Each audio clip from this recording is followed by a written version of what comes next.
কোচবিহার লোকসভা আসন তৃণমূল প্রার্থী জগদীশ চন্দ্র বর্মা বসুনিয়ার সমর্থনে শুক্রবার দুপুর 2টো নাগাদ দিনহাটা শহরে নির্বাচনী প্রচারে বেরোলেন উত্তরবঙ্গ উন্নয়ন মন্ত্রী তথা দিনহাটার তৃণমূল বিধায়ক উদয়ন গুহ। এদিন দিনহাটা শহরে 12 নম্বর ওয়ার্ডে বিভিন্ন দোকানে বাড়িতে বাড়িতে গিয়ে প্রচার চালান তিনি। রাজ্যের বিভিন্ন উন্নয়নকে সামনে তুলে ধরে তৃণমূল প্রার্থীকে ভোট দেওয়ার আহ্বান করেছেন তিনি।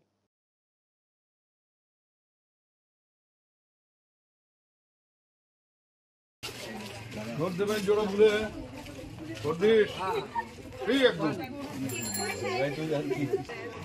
জোড়া ভুলে 5 বছরে নীতিশ প্রামাণিকের দেখা পাওয়া যায়নি। আমরা ভোটেছে শহরেও প্রচার করছেন, মানে আমি তো প্রত্যেকটা ভোটেই শহরে প্রচার করি। যখন সুযোগ পাই আমার রুটিনই ওইভাবে থাকে, সকালে শহরে পাড়ায় পাড়ায় ওয়ার্ডে ওয়ার্ডে ঘোরা, তারপর বিকেলবেলা গ্রামে চলে যাও। এখন গতকাল থেকে সেই কর্মসূচি চলছে। গতকাল 9 নম্বরে ঘুরেছি, আজকে 12 নম্বরে ঘুরলাম। চলবে, প্রত্যেকটা ওয়ার্ডে অন্ততপক্ষে একদিন করে টাচ করব।